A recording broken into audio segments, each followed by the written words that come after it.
Boa noite, pessoal. Sejam bem-vindos aí à live. Esperando o pessoal ir entrando para a gente já começar a falar, né, desse assunto extremamente importante, né?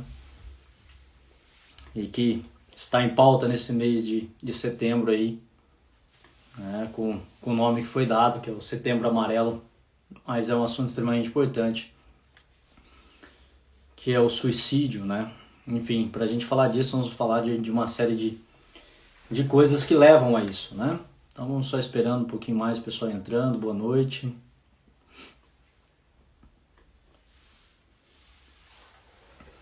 Se vocês forem tendo alguma pergunta também, tem muita gente aí que está entrando que é aluno do curso, enfim, né? Às vezes vai tendo dúvidas, curiosidades em relação a esse tema, né? E o objetivo é falar como que o método saúde integrativa biológica pode ajudar, né, o profissional e também os pacientes que buscam ajuda aí quando estão, né, em quadros como esse de uma possibilidade muitas vezes de até acabar realmente com a própria vida, né? Eu vou conceituar para vocês um pouco aí a origem de todos esses processos, né? Para a gente entender realmente a fundo o que acontece com essas pessoas e ver que todos nós estamos suscetíveis, né? Todos nós em algum momento podemos ter um gatilho, muitas vezes, que pode despertar o aparecimento de uma sensação, né? Ou muitas vezes um comportamento que pode manifestar muitas vezes essa sensação, essa vontade, esse desejo que muitas vezes acaba aparecendo aí, né? Eu atendo frequentemente pessoas, até essa semana foi muito interessante, né? Porque tive a oportunidade de atender vários pacientes, né? Acho que as coisas vão vibrando, né? E, enfim, muitos desses pacientes estavam em quadro de depressão significativa, muitas vezes, né, vinha essa vontade de acabar com a vida, né, esse desejo de morte,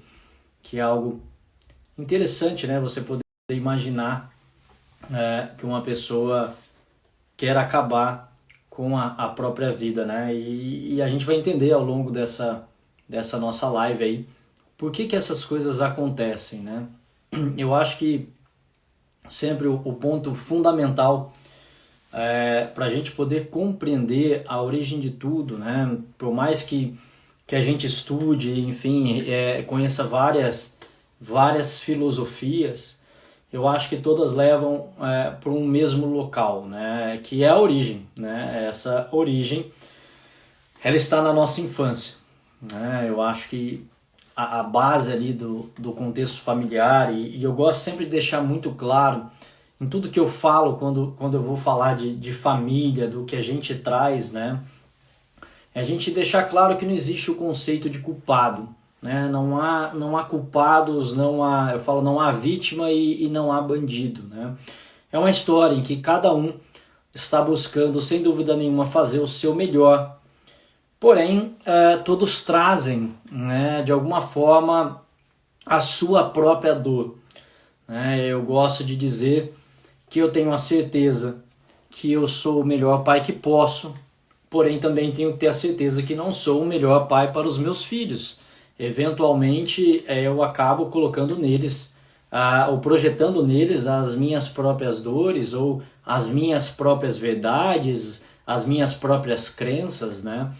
E isso faz com que muitas vezes crie um elo, em que esse elo muitas vezes ele se torna um elo doentio, né? Mas na concepção de pai e mãe, nós estamos sempre fazendo o melhor que nós podemos. Porém, ao longo de toda a história, de toda essa evolução, quando a gente diz que os primeiros impactos são sentidos na infância e tem uma relação direta com a família, é importante que a gente entenda por que as nossas primeiras experiências são sentidas ali. Então, todo o processo da construção do que nós vamos ser, sempre haverá um resgate dessa primeira infância, né? Que lógico, vai ter início ali na barriga da mãe, na vida intrauterina, e nós temos a nossa maior estruturação aí diante de todas as nossas sensações e percepções até próximos 3 anos de idade. Então é um momento extremamente importante, né? Por quê? É a primeira vez que nós vamos sentir o medo, a raiva, a solidão, o isolamento, a exclusão, a necessidade de buscar se sentir capaz, enfim, né? Desde aquela questão, porque muitas vezes eu gosto muito de falar isso daí para os alunos, né? Nós criamos um mundo muito, eu falo igual o príncipe encantado, né? A princesa, o castelo da princesa. Então é um mundo fantasioso.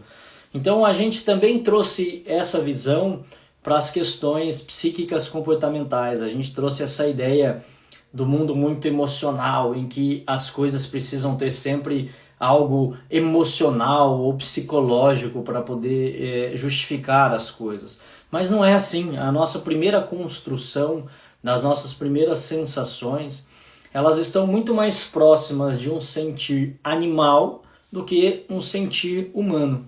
Então, aquela primeira sensação da criança, por exemplo, ela tentou ficar em pé e caiu, isso despertou nela uma sensação de incapacidade, que não tem absolutamente nada de emocional nisso, mas é um sentimento, é uma sensação, né? Assim como aquela primeira vez que ela fez uma gracinha, deu um sorriso, ela despertou uma sensação de uma necessidade, muitas vezes de um olhar ou de um reconhecimento para aquilo que ela estava fazendo. Tanto é que se ela observa o aplauso dos pais, muitas vezes ela sorri. Então aquilo traz para ela uma questão importante naquele momento, assim como o momento em que ela fez e que ninguém olhou para ela despertou uma outra sensação. Então, o sentir não tem absolutamente nada a ver com o estado psicológico ou emocional, né? Uma criança, um bebê, no momento em que ele busca, por exemplo, a luz, se ele busca a luz e não percebe aquilo, isso desperta uma sensação. O alimento, o cheiro, enfim, é sempre ligado a esse sentir. Então toda a história da construção das nossas respostas, nós não somos absolutamente nada se nós tirarmos o sentir. Então isso é interessante. Então não tem como a gente separar, tá, a nossa parte física ou comportamental das nossas sensações. Porém, existem diferentes tipos de sensações e é isso que nos diferencia dos animais. Porque a partir do momento em que nós começamos a nos desenvolver, nós também não temos mais apenas esse sentir que nós chamamos na nova medicina germânica de sentir biológico, que é esse justamente que faz com que o meu organismo se modifique ou se estruture para poder obter, por exemplo, simplesmente a minha glândula salivar produzindo mais saliva para eu poder engolir algo. Então isso é um sentir. Por que eu estou produzindo mais saliva? Porque provavelmente aquele alimento despertou em mim uma necessidade porque poderia ser essencial para a minha sobrevivência, ou muitas vezes a sensação do prazer, porque eu gosto daquele alimento, e o meu organismo já se estruturou para poder receber aquilo. Assim como uma criança que engasga, o organismo já desperta uma resposta porque sentiu que aquilo não era legal para aquele momento e eu precisava pôr para fora, enfim, porque poderia ser prejudicial, poderia ser perigoso. Então veja, o nosso organismo a todo momento está percebendo, né? Então como que o nosso organismo percebe inicialmente? Ele percebe a partir dos órgãos do sentido, que é o sentir mais primitivo que nós temos, né? Se nós colocamos um alimento na boca que desperta em mim uma sensação de que ele é ruim ou está estragado, automaticamente desperta um reflexo de vômito. E aquilo que deve ser engolido desperta uma sensação de uma necessidade de absorver. Então isso é o sentir da criança, ela está a todo momento percebendo essas informações. E quando, por exemplo, ela quer um alimento e ela não tem, pode despertar, por exemplo, outros sentimentos, como uma contrariedade. Eu vejo o meu filho aqui, quando ele quer algo, ele tem 2 anos de idade, ele não consegue modular, ele quer. E eventualmente, se eu acho que não é o momento, né? Por exemplo, entre uma refeição e outra, eu acho que não é o momento dele consumir aquilo, eu posso não dar para ele e automaticamente desperta uma outra sensação. Tem dia que ele fica bravo, ele briga, ele puxa, muitas vezes ele pode vir e morder, enfim, são respostas que estão sendo motivadas a partir do quê? Uma raiva, uma contrariedade, uma oposição, um confronto, uma busca pela posição, enfim, né? Todas essas sensações podem estar surgindo. Porém, dentro desse contexto, não existe nada de psicológico ou emocional, é uma resposta, né? Porém, a partir do momento que nós vamos construindo a nossa percepção de mundo, nós passamos a construir a nossa realidade. E é isso que nos diferencia, né? E é isso que nos diferencia dos animais, né? Os animais primitivos, eles não têm essa possibilidade. Por quê? Essa percepção, ela surge a partir do momento que eu tenho a capacidade de olhar, analisar, refletir, pensar, enfim, né? Então isso tudo se estrutura a partir dos 3 anos de idade, é normalmente o momento em que essas coisas começam a surgir. Que se estruturam também os padrões de crença limitante, que é, na verdade, as questões que nós trazemos de certo, errado, bom, ruim, né? E quando nós falamos dos transtornos de comportamento, e principalmente, né, nesse contexto que é o tema da nossa live aí, que é o suicídio, né? Se nós olharmos uma história de vida, né, eu falo muito isso para os meus pacientes, né, e acho que isso é talvez uma das maiores reflexões que nós temos que ter. Nós temos que separar o mundo em 2, né? Aquilo que realmente aconteceu, que é o real, e o real normalmente é percebido naquele momento em que nós estamos ali do 0 aos 3 anos de idade. Ali as coisas são mais reais. Por que elas são reais? Porque são respostas mais instintivas. Ela não tem um senso de julgamento muito grande. Simplesmente eu estava querendo comer aquilo. Meu pai disse que não era a hora, ou minha mãe, enfim, e despertou um sentimento. E eu automaticamente gritei, mordi, esperneei, enfim.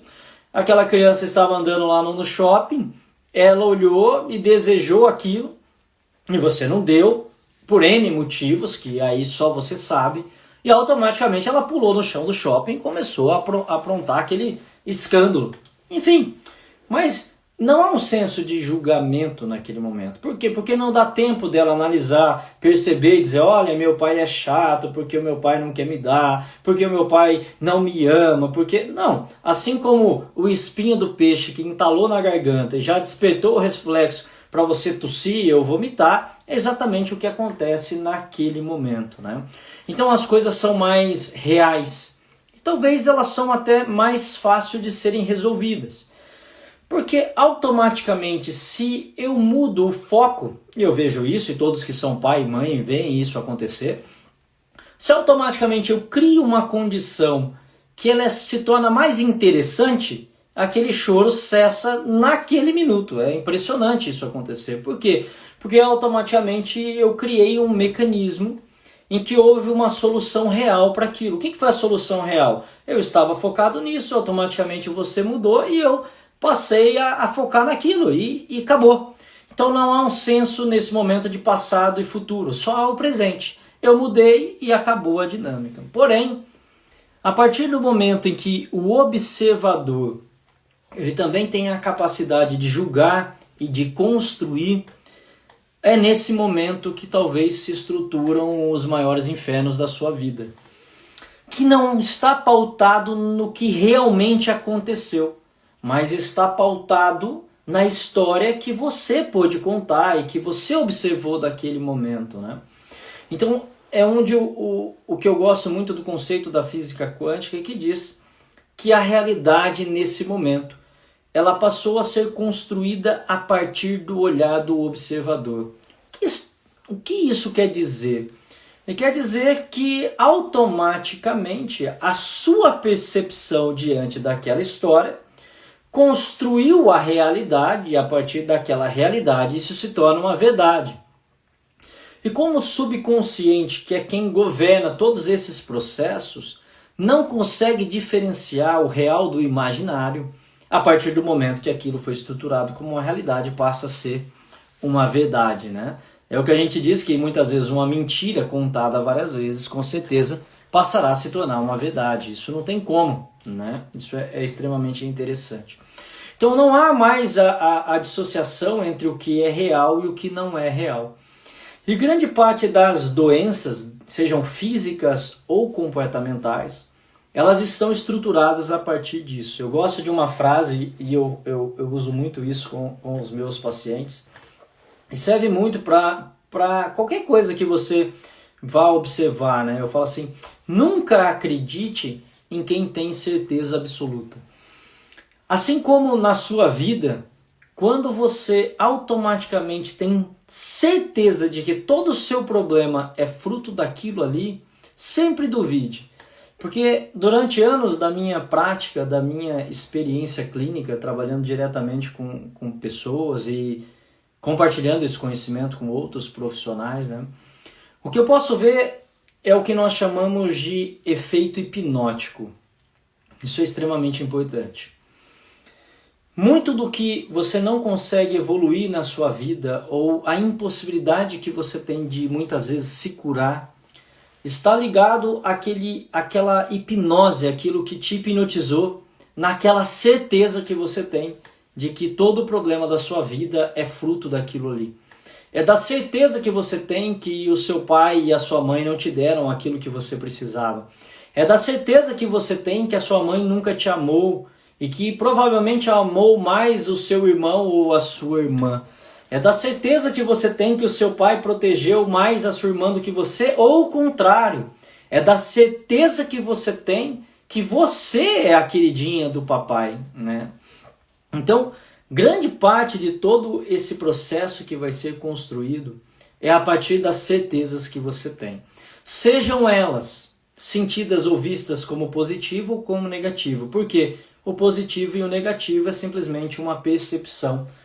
Até é muito interessante, esses dias eu atendi uma paciente e justamente a certeza dela de que ela era a queridinha do papai se transformou em doença na vida dela a partir do momento que ela viu que o pai também protegeu a irmã dela. E ali o mundo dela desabou. Veja, o mundo dela desabou não pela atitude do pai, e sim pela crença que ela embutiu na visão que ela tinha do pai.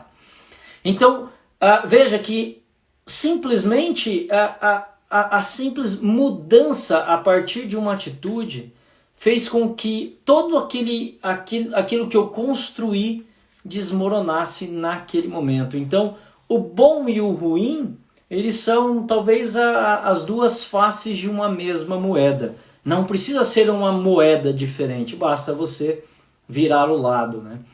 Então isso é muito interessante, porque talvez a sua frustração ela não está diretamente ligada ao que aconteceu, mas ela está ligada talvez à projeção do que você construiu. Alan, mas por que você está falando tudo isso daí, né? Justamente para introduzir a ideia de que muito do que nós estamos vivenciando está pautado dessas dores infantis ou nas crenças limitantes daquilo que você percebeu ao longo da sua vida. O que te faz não conseguir adquirir novas experiências ou ter um olhar para o seu processo. E por que isso acontece, né? Porque nós precisamos a todo momento ressignificar. Eu acho que esse é o grande ponto, né? Até esses dias eu via um filósofo, um pensador, em que um colega encontrou ele e falou: rapaz, mas você continua a mesma coisa, né? E ele sentiu aquilo como uma ofensa, falou: não fala isso, porque o tanto que eu busquei de mudança, quando você fala que eu continuo a mesma coisa, parece que nada mudou e eu estou estático, né? Falei, não é isso, eu estou me baseando na sua fisionomia, né? E não no que você traz mais dentro de você, né? Por que isso? Porque o que nós fomos ontem não dá, talvez, para aplicar 100% no que é hoje. E principalmente quando nós falamos em um modelo de criação, um modelo de educação, né? Quando nós vivemos um mundo estático que diz assim, né? O que eu me tornei é exatamente fruto da posição que os meus pais assumiram, E se eu considero aquilo como algo positivo, eu automaticamente replico sem talvez argumentar. E eu passo tudo isso daí como um valor para o meu filho, por quê? Porque eu acredito fortemente que esse é o melhor modelo. Em contrapartida, se eu sinto aquilo como um modelo traumático, eu tento criar algo completamente diferente para passar para o meu filho. Veja que nas duas situações, elas estão pautadas na minha dor. Elas não estão pautadas na necessidade do meu filho. Estão pautadas naquilo que eu trouxe como bom ou como ruim. O que eu julguei bom, eu vou tentar reproduzir. E o que eu julguei como ruim, eu vou tentar aprimorar ou mudar para que se torne algo um pouco mais adequado a partir da minha percepção, né? Então veja que toda a construção de toda a nossa história, ela é sempre um elo que nos mantém ligado à nossa geração passada, sempre pautados pela dor. Então, quando eu digo que eu tenho a certeza que eu fui o melhor que podia, é porque eu transferi as minhas dores e eu dei o que eu podia, o que estava dentro de mim, né? Mas quando eu tenho também a percepção e a clareza de que nesse momento eu não pude respeitar ou olhar a posição do outro, automaticamente eu tenho que sentir que também eu não fui melhor para o outro. Por quê? Porque eu dei o que eu podia e não o que ele precisava. Então eu me coloco em uma posição que talvez eu só deva ensinar e não só aprender, né?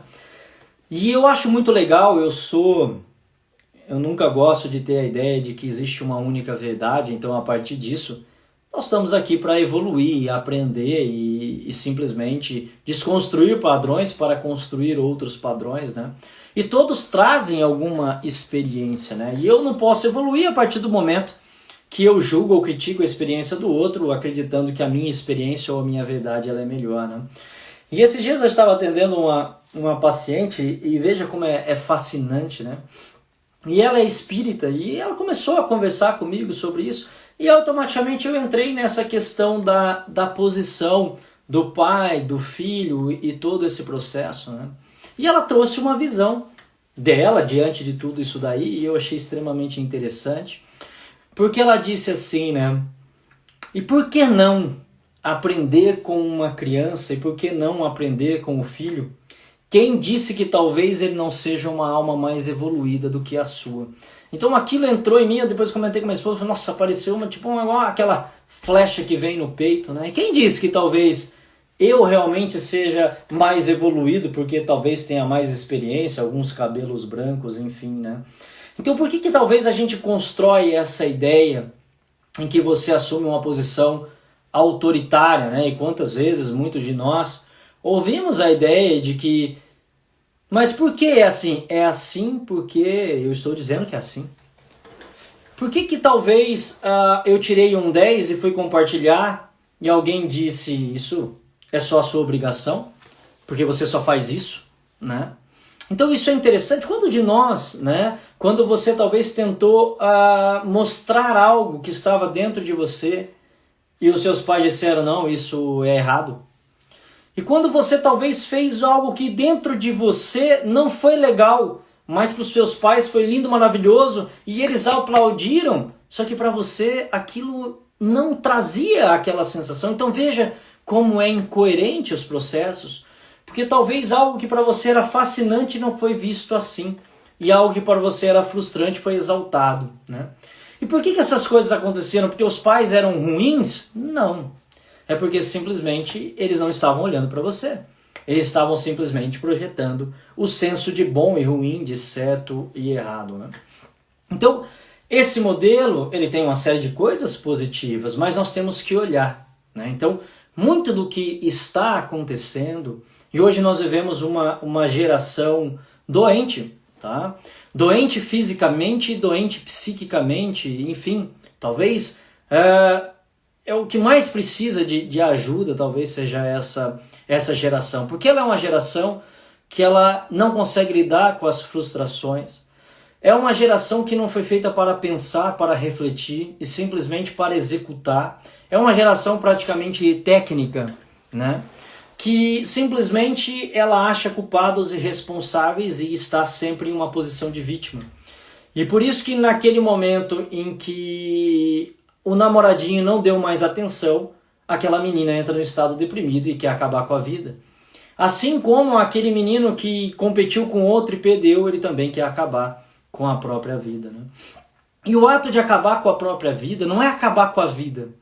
As pessoas tentam acabar com uma dor que elas não estão conseguindo mais modular. Então, o suicídio é uma forma de silenciar uma dor que está dentro de mim e que eu não consigo mais acalmar, né? É quase que o fim da linha. Então, eu digo assim, para a gente poder compreender uma situação extremamente importante, o fato dessa pessoa não conseguir sair de um processo, isso serve para absolutamente tudo. Pode ser para uma dor no joelho, pode ser para um câncer e pode ser para uma pessoa que está próximo de cometer um suicídio, né? É porque ao longo de toda a vida dela, ela não conseguiu olhar para a situação. Ela não conseguiu olhar para si, ela não conseguiu olhar para as próprias experiências, né? E por que ela não conseguiu olhar para as próprias experiências? Porque simplesmente ela não teve a chance, muitas vezes, de manifestar isso. Porque quando ela manifestou uma dor, talvez disseram para ela que aquela dor não era importante assim. No momento em que para ela fez uma obra de arte, ao invés de reconhecer a obra de arte, exaltaram talvez um defeito que foi visto diante de tudo aquilo ali. Em contrapartida, no momento em que talvez ela não visse como uma obra de arte, foi exaltado aquilo. Então fica uma confusão diante de todas as coisas. O dia que eu bati na escola, eu fui punido. E no dia que eu apanhei, eu também fui, né? Então em nenhum momento olharam para mim e tentaram entender o porquê que em determinado momento eu bati e por que em determinado momento eu apanhei. Qual é a dor do bater e qual é a dor do apanhar, né? Então muitas vezes, até por um senso de ignorância, até me disseram que no momento em que eu apanhei, se eu continuasse chorando, eu apanharia de novo. E não, ou simplesmente me disseram, vai lá e bata, para de ser bundão. Então veja, ninguém olhou para mim a situação. No momento em que eu caí e eu ralei o joelho, simplesmente me disseram, para de chorar, nem machucou, mas a dor é minha. Então quem que vai acolher a minha dor? Quem que vai acolher o meu ferimento? Né? Então todas as doenças físicas e comportamentais, elas têm uma mesma base de sustentação.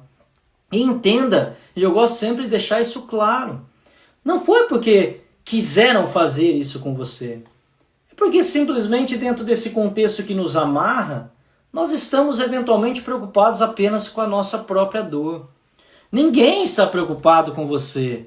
Ninguém quer que você evolua melhor. É só você que pode buscar isso daí. É só você que pode mudar o sentido de todo esse processo, né?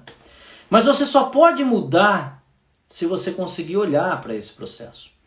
Então, diante de tudo isso daí, eu gosto de deixar muito claro para as pessoas que existem dois tipos de comportamento. E eles não são diferentes, eles fazem parte de um mesmo processo. É como uma história que eu gosto muito de contar nos cursos para os alunos, né? Em que o menininho chega para um sábio e de um lado tem um lobo e do outro lado outro lobo. Um lobo é o do bem e o outro é o do mal. E ele pergunta para o sábio, né? Quem que vence, o bem ou o mal? E o sábio responde para ele, o que você alimentar mais. Então veja que interessante, né? Esse processo, muitas vezes, do que te mantém diante de uma doença é aquilo que você vem alimentando mais, que nada mais é do que a sua própria percepção, do que a sua própria crença diante de tudo aquilo ali. Que talvez esteja pautado no seu senso de julgamento infantil a partir das suas próprias necessidades. Então, a partir do momento que nós vamos crescendo, né, e não em evolução, mas ficando mais velhos, vamos dizer assim, né? Porque não dá para dizer que você ficou mais velho, você está mais evoluído do que talvez quando você era quando era criança, né? Mas você muitas vezes vai desenvolvendo o seu senso de julgamento. E o que te aprisiona é justamente esse senso de julgamento que você fez diante de toda a sua história, que é a sua dor, né? Então, imagine o seguinte. Quando um paciente nos procura e ele está diante daquele mecanismo que ele acredita que é a causa da doença dele, que ele quer acabar com a vida. Essa semana eu atendi uma paciente num estado de depressão em que a vida não fazia mais sentido, que ela está trancada dentro de um apartamento querendo acabar com a vida. E a primeira coisa que ela me disse é: tudo isso começou a partir desse evento. Então veja, início da nossa live que eu disse, sempre duvide de uma pessoa que tem certeza. Então sempre duvide desse mecanismo, né? Então você automaticamente tem a certeza de que tudo isso começou. E eu disse: olha, no final de toda essa nossa abordagem, eu tenho um único objetivo, talvez, entre vários outros, mas se a gente conseguir esse, já valeu muito a pena. Foi qual? Eu falei: talvez de desconstruir um padrão que está construído. Ela falou para mim: por quê? Porque eu falei: só existe a forma de você caminhar na sua vida, não porque você vai construir o novo, mas nós só podemos mudar a partir do momento que nós desconstruímos o velho. Ela ficou olhando para mim e eu vou compartilhar com vocês algumas reflexões que eu faço com os meus pacientes, e isso é muito, muito importante, né? Imagine o seguinte, eu gosto de falar muito isso daí para a gente entender. Vou pôr aqui algumas questões religiosas, né? Imagine assim, aquela pessoa ela é evangélica, e aí ela encontra um espírita. E aquele espírita quer convencer ela, como acontece na nossa vida, né? De que a forma com que ele vê é melhor, que é a seta, enfim, tem princípios que são melhores. E ele chega ali e ele convence aquela pessoa evangélica a ir lá no centro espírita, perceber como que é, né? Só que aquela pessoa não foi por ela foi motivada a partir desse mecanismo de que alguém a levou. E quando ela chega ali, ela pega as crenças dela e ela começa a confrontar a crença daquele que a levou. Assim é um terapeuta. Um terapeuta que chega um paciente e ele quer embutir a crença dele de melhor e pior, certo e errado na vida daquele paciente. Isso cria um mecanismo interessante, que é o quê? Ou o paciente se apoia na sua crença e ele se torna refém desse mecanismo, e você é refém dele agora porque todo passo que ele for dar, ele vai perguntar a você. É como um guru, né? Então você fala assim: vou casar ou não vou? Vou perguntar para o meu guru. Devo mudar de emprego ou não? Vou perguntar para o meu guru. Ou seja, né, você praticamente está em uma passividade, né? Você mudou a partir da perspectiva do outro. Você não conseguiu olhar as suas necessidades. Porém, vamos agora ver uma outra coisa. Aquele evangélico, ele foi lá no culto dele. E de repente, por qualquer motivo, pode ser pela pessoa, o pastor dele falou algo que não condizia com os valores dele, ou a própria filosofia daquele tipo de crença, enfim, decepcionou ele. O que aconteceu? Ele colocou em dúvida a própria crença que ele tinha em relação àquilo. No momento em que ele coloca dúvida nisso, ele abre um campo. Qual é o campo agora?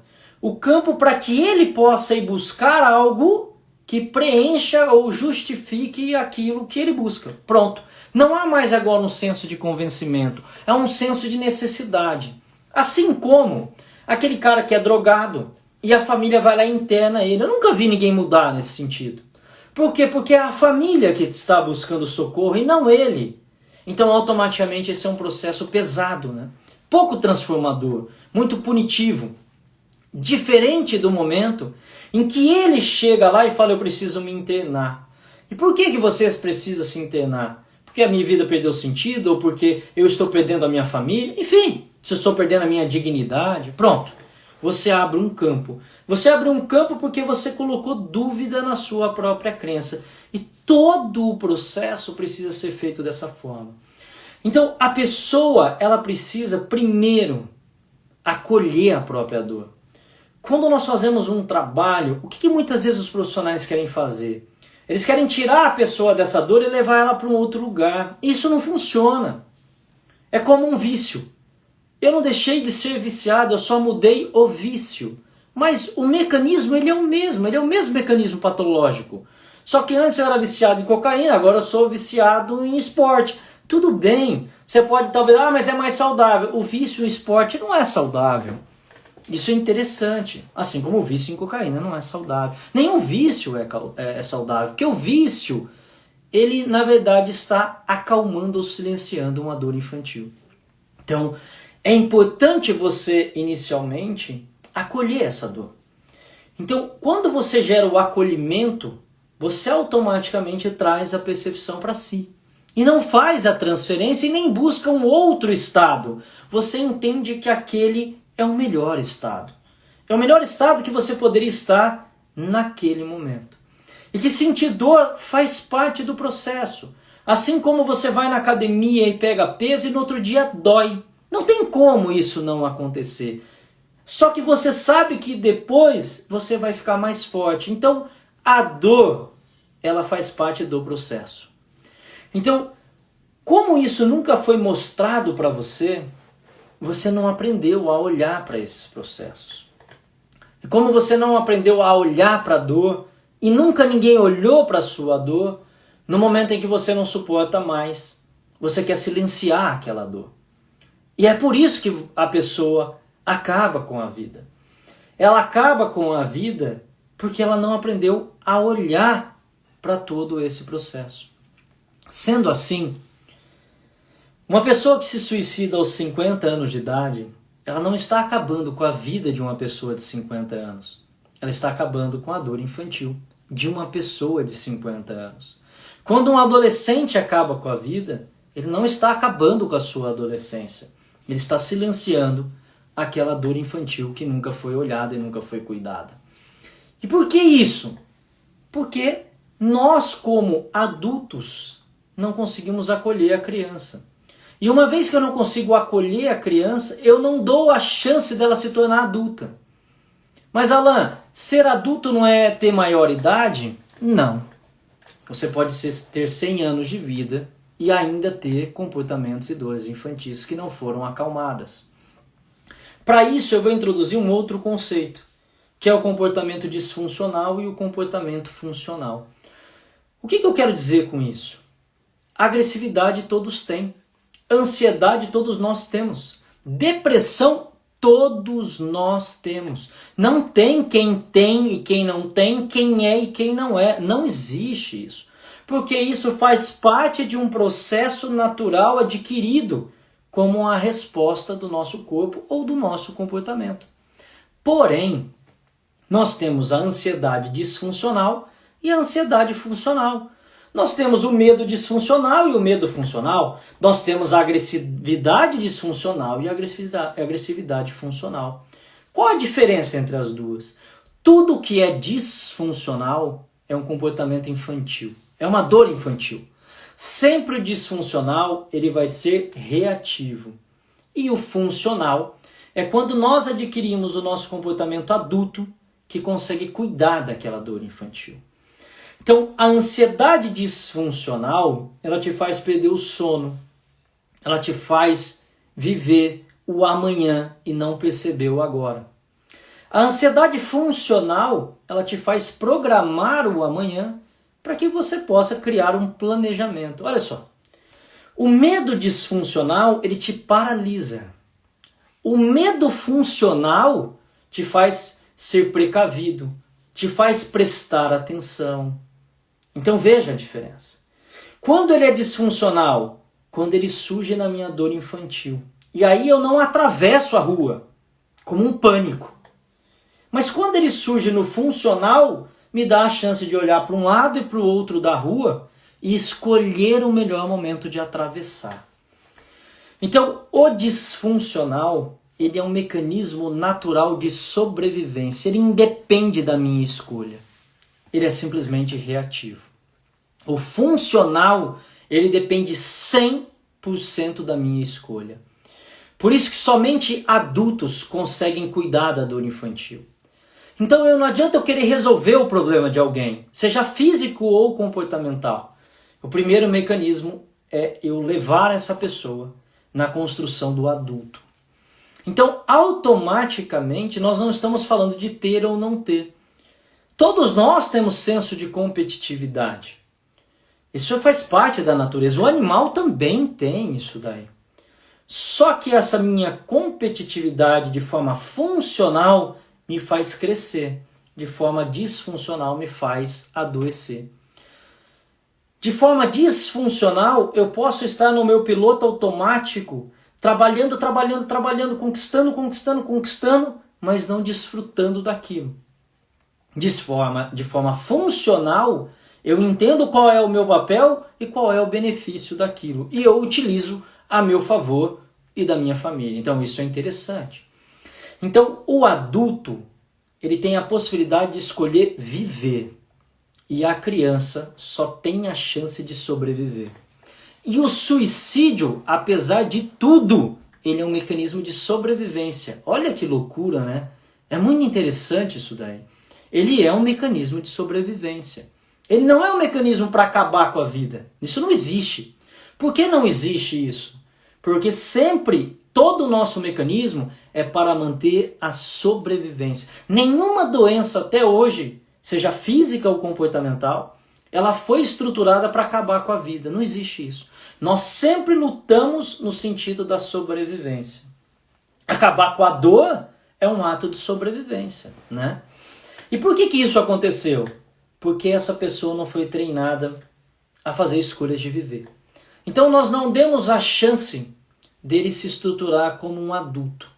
Nós não demos a chance dele perceber o caminho.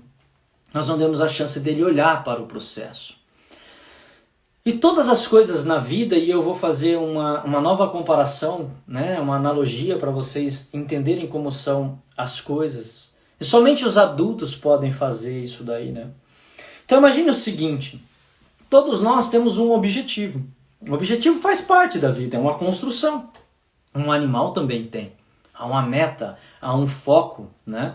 Dois machos lutam para conquistar uma fêmea ou para conquistar território. Há um objetivo. Qual é o objetivo? A fêmea ou o território? Isso é interessante. E assim é a nossa construção diante de tudo isso daí. Porém, o caminho, ele deve ser experienciado.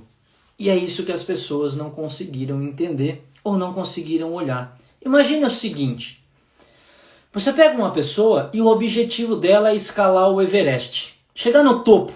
Esse é o objetivo dela.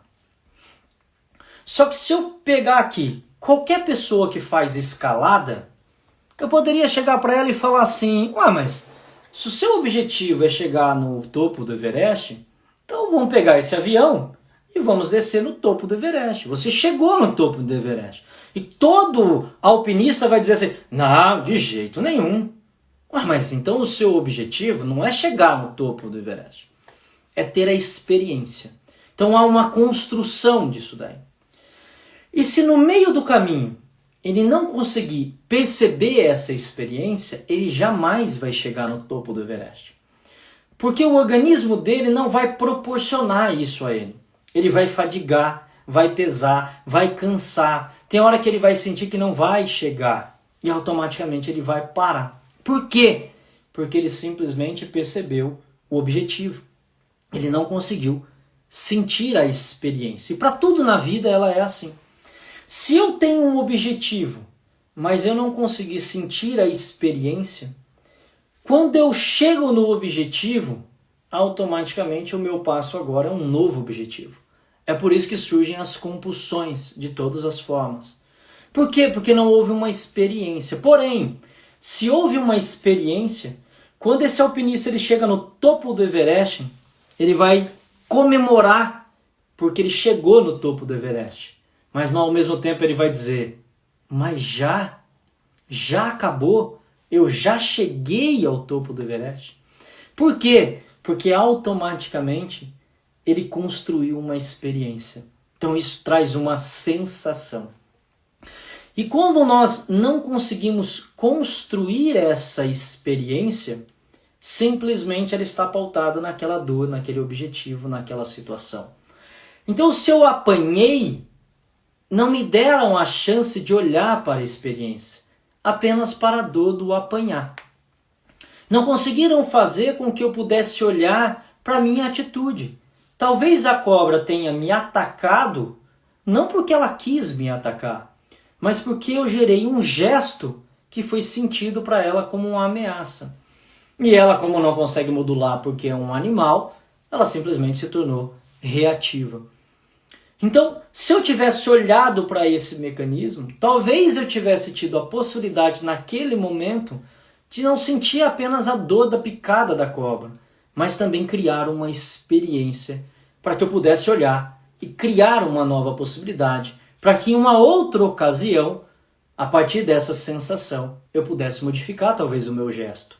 E se eu modificasse o meu gesto e a cobra não atacasse, eu deveria também olhar aquilo como uma experiência que serviu para aquele momento, para aquela situação. O que não significa que vai servir para uma próxima, porque talvez em uma outra situação eu vou ter uma outra ocasião com a outra cobra. E assim se constrói adultos. Adultos que são capazes de olhar para as situações. E a partir disso, eu como adulto, eu não posso compreender que mesmo que eu tenha solucionado uma dor de uma criança, uma dor infantil, que ela tenha acabado. Porque a vida ela é uma dinâmica. Hoje eu estou aqui, amanhã eu estou aí. Hoje eu estou sozinho, amanhã eu estou em uma festa de família. Hoje eu estou com a minha família, amanhã eu estou com a família de um amigo. E automaticamente, a todo momento eu estou tendo informações e gatilhos que vão cutucar as minhas dores infantis. E que se automaticamente eu não tive a capacidade de acolher elas e olhar para elas, ou eu assumo comportamentos reativos, ou automaticamente eu quero silenciar aquela dor. E muitas vezes o profissional te conduz a isso. E as abordagens que nós temos, principalmente do nosso modelo tradicional de saúde, ele não foi feito para construir essa capacidade. Ele foi feito para silenciar a sua dor. Ele foi feito para te levar para um estado diferente daquele que você está, assim como toda a sua vida. Ninguém deu a chance de você olhar para aquele processo. Então, se você está deprimido, não há problema. Não precisa olhar para isso. Eu vou te dar um antidepressivo. Se está doendo o seu corpo físico, não precisa acolher essa dor. Ela não é sua. Tome esse anti-inflamatório ou esse analgésico que tira completamente a sua dor. Isso nos faz ter a sensação de que sempre existe um responsável, seja ele pela minha dor ou pela minha cura. Veja que fascinante, né? Isso nos mantém em um estado de uma incapacidade de evoluir. E uma incapacidade de nos conectar com nós mesmos. E isso tudo você leva enquanto você ainda dá conta ou enquanto ainda existe algo ou alguém que te salva. Então, enquanto existe algo ou alguém que te salva, ninguém exige de você a necessidade de mudança, a necessidade do olhar para a sua dor. Então, ou você acaba tendo relacionamentos descartáveis, ou você muda de emprego facilmente, porque o seu chefe é sempre chato, cobra demais, não consegue reconhecer a sua capacidade. Ou num momento como esse que nós estamos vivendo de pandemia, todo mundo fica estático, parado, esperando a salvação. E quando essa salvação não vem, cada um vai morrendo um pouquinho, né? Pelos seus medos, pelas suas crenças, por aquilo que você alimenta, né? E aí vão surgindo os oportunistas. A mídia que trabalha com a sua dor infantil, né? Você que critica a indústria farmacêutica por tudo isso, mas está esperando que a indústria te salve. Olha que incoerência, né? Porque ao mesmo tempo você diz, eu não gosto de tomar remédio, mas se não tiver vacina não acaba tudo isso aqui. Então por que são dois pesos e duas medidas, né?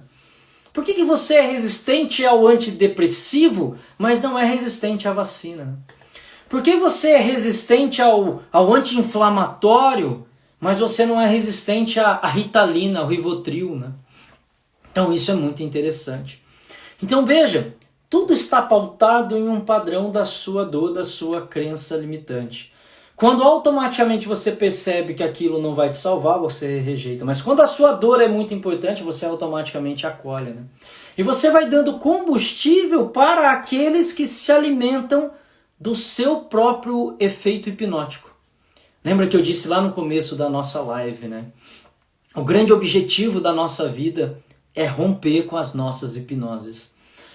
É romper com aquilo que nos traz a sensação de certeza. Porque quem tem certeza absoluta não tem a possibilidade de evoluir.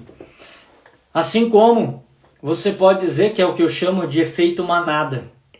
O efeito manada é você automaticamente abriu a porteira, aquele primeiro boi correu, o último nem sabe o que está acontecendo. Mas como o outro correu, ele corre atrás. E automaticamente ele corre atrás porque diz, todos correram, existe algo, né? E aí não existe uma possibilidade de reflexão. E você não sabe se aquele que correu é porque ele estava buscando alimento, a fêmea ou o medo, eu não sei o porquê. Mas automaticamente todos estão indo, eu vou. E assim como um dia talvez uma experiência foi sentida como positiva, ela se torna uma regra, né? Se um dia eu tomei isso e funcionou, a partir de agora eu não argumento mais. Isso vai funcionar. Isso nos traz a capacidade de trazer o nosso senso crítico, a nossa liberdade de refletir, de analisar e ter critérios realmente para adotar, né? Então, ou você traz um padrão lá de trás e diz assim, eu tomei vacina a vida inteira, não vou tomar mais essa, né? Nada me aconteceu. Como nada te aconteceu? Não estou dizendo que é fruto disso, né?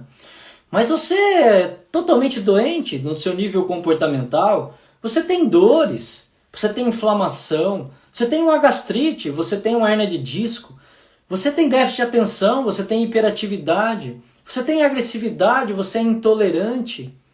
Enfim, como não? O que você espera do processo, né? Se não mais que a sua própria perspectiva ou sua expectativa. O que você esperaria que talvez tivesse relação com isso? É tomar e ter um AVC daqui a uma semana? Então, se você tivesse isso, você faria uma correlação? Quem disse?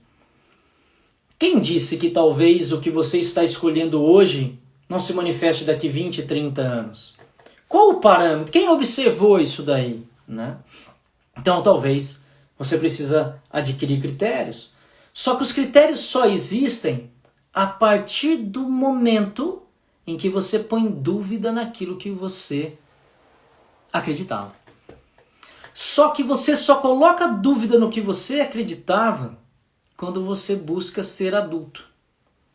Enquanto você ainda é criança, independente da idade que tem, você não coloca dúvida no que você acreditava. Porque o que você acredita é a verdade. O que você acredita é o certo. O que você percebeu do seu pai e da sua mãe era o que realmente eles eram. Eles nunca te amaram. Eles nunca te reconheceram. Eles sempre gostaram mais do seu irmão ou da sua irmã do que de você. Essa é a verdade, né? E isso é muito interessante. Então, em qual momento você vai crescer para poder olhar para todo esse processo? Qual momento você vai acolher a sua própria percepção?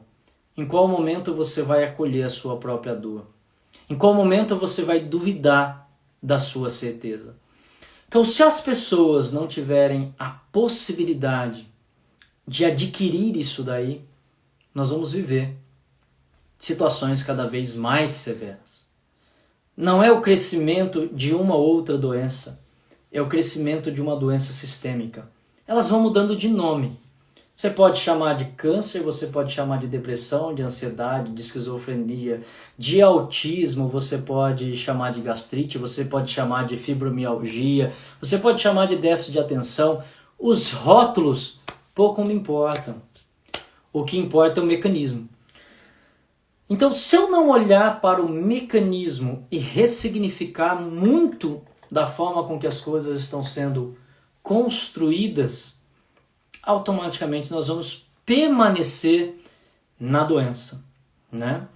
Então, a coisa só muda a partir do momento que eu tenho a capacidade de olhar para aquilo ali, olhar para as minhas escolhas, olhar e vivenciar as minhas experiências, né? Talvez tirar um pouco o senso de julgamento, de bom, ruim, de certo e errado, e compreender que talvez tudo tenha sentido para aquele momento. E que talvez simplesmente a minha visão impediu que eu pudesse olhar. Pessoas perfeccionistas jamais evoluem. Porque a perfeição não existe. A perfeição é uma perspectiva. Então uma pessoa perfeccionista, ela tirou dela a capacidade de experienciar. Ela não tem experiências. Ela simplesmente busca a perfeição. Como o alpinista que simplesmente olhou para o objetivo e não para o caminhar. Isso é uma dor infantil, que leva ao perfeccionismo, uma autocobrança, a necessidade de agradar o outro, de dar para o outro o que ele talvez acha que é melhor, mas eu não posso dar para o outro o que ele acha que é melhor. Eu posso simplesmente ser eu mesmo. Hoje eu fiz um stories e eu perguntei exatamente isso. Quais são os padrões que precisam ser vencidos para você poder ser você mesmo? Se pergunte isso. Leve os seus pacientes para essa reflexão. A minha verdade é a minha verdade. E aqueles que acreditam na minha verdade simplesmente é porque compactuam das mesmas experiências. E o outro que não acredita não é porque é uma mentira. E não é porque o que eu falo deve ser confrontado. Não, simplesmente são experiências diferentes. A partir do momento que eu compreendo isso como adulto, eu posso crescer. Eu posso automaticamente aprender. No momento em que eu nego isso, eu não posso mais evoluir. Porque no momento em que o outro traz a verdade dele, eu vou embutir a minha verdade ali. E vou querer dizer que a minha verdade é melhor do que a sua. E ali surgem duas dores infantis. As dores infantis confrontam. As dores infantis buscam reconhecimento. E para a gente encerrar, há uma diferença muito grande. A dor infantil, a criança busca reconhecimento. O adulto reconhece a si próprio e o outro. A criança busca o amor. O adulto ama incondicionalmente a si e ao próximo. A criança dá ao outro o que pode. O adulto tenta dar ao outro o que ele precisa. A criança enxerga no outro a própria dor. O adulto tenta enxergar a dor do outro. Veja a diferença, né? A criança está buscando e está dando o que pode. Mas eu sou pai, eu sou mãe. E o que significa isso? Se não mais um rótulo que foi dado a você. Quem disse que isso te deu o direito de ser adulto? Quem disse que isso te deu o direito de ensinar somente e passar apenas as suas verdades? Então, talvez a maior reflexão que nós temos que ter para que a gente possa realmente se conectar com a nossa essência, com a nossa liberdade, com aquilo que não tem preço, que é a possibilidade de você ser apenas você mesmo. Jamais uma pessoa que pode se conectar com ela mesma vai acabar com a vida. Jamais. Esse é um caminhar. Esse é um processo. Em que no meio do caminho, assim como eu citei o mecanismo da hipertrofia muscular, no meio do caminho existe a dor. E eu só posso chegar na hipertrofia muscular se eu reconhecer aquela dor como parte do processo. A pessoa que não reconheceu a dor como parte do processo, ela vai cancelar a matrícula dela na academia. Ela não vai para o próximo treino. Por que ela não vai? Porque ela não quer sentir aquela dor. E assim é a vida de uma pessoa que não está conseguindo sair de um quadro de depressão, de ansiedade e de uma necessidade de acabar com a própria vida. Não. Interromper a própria dor. Então, Quando a gente tenta compartilhar isso com as pessoas, e é isso que eu faço no método Saúde Integrativa Biológica, em tudo que eu me propus a fazer na minha vida pessoal e profissional, nada mais é do que conduzir pessoas e profissionais a tentar de alguma forma ser mais livre e ter realmente essa sensação de leveza diante das escolhas, diante da possibilidade de se posicionar livre de julgamento, de falar aquilo que está dentro do seu coração e escutar o que o outro tem para dizer, sem senso de julgamento ou confronto, para que realmente a gente possa encontrar talvez essa grande busca desse equilíbrio, dessa plenitude, dessa autocura que tanto as pessoas falam. E aonde está isso daí, se não mais do que na experiência? Eu fiz uma outra pergunta esses dias sobre o que era o sucesso, mano. E o sucesso é isso daí. O sucesso está na experiência e não no que você se tornou ou adquiriu. Uma pessoa que tem 100 empresas e é milionário, eu não vou dizer que talvez ele tenha sucesso, né? Porque o que é o sucesso? Talvez ele possa até achar que ele tem sucesso nessa parte da vida. Só que para ele obter isso, ele não viu os filhos crescer. Para ele obter isso, ele teve que chegar à tarde em casa e os filhos já estavam dormindo e ele teve que sair muito cedo. E para ele o sucesso era tentar proporcionar para os filhos uma vida melhor. Veja que interessante, né? Mas talvez para os filhos o sucesso era ter o pai em casa. E aí, o que é o sucesso? Senão mais do que a experiência, senão mais do que o olhar e desfrutar para todo esse mecanismo. Porque senão ele com 100 empresas, milionário, ele se suicida. Ele deprime. E você pode não entender como essa pessoa está em depressão. Rica, bonita, da socialite, toda aceita, tudo que quer tem. Só que não tem a sensação de ser livre. De que tudo aquilo faz sentido para ela mesma. Porque tudo que foi adquirido faz parte de um mecanismo de sobrevivência. Que foi conduzido pelo sucesso da dor infantil.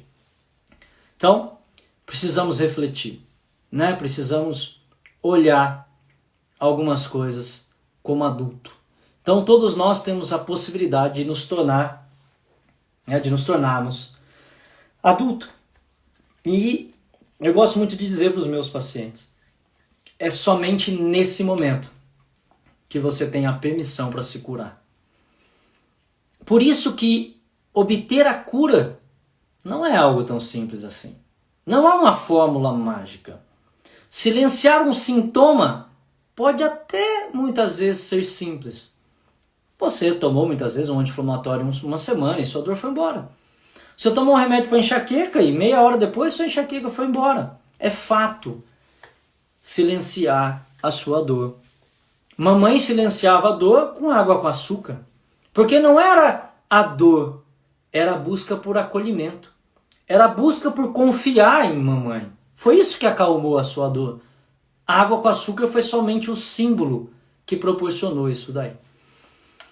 Então, é importante que a gente leve isso para as pessoas, para os nossos pacientes e para a nossa própria vida, pessoal.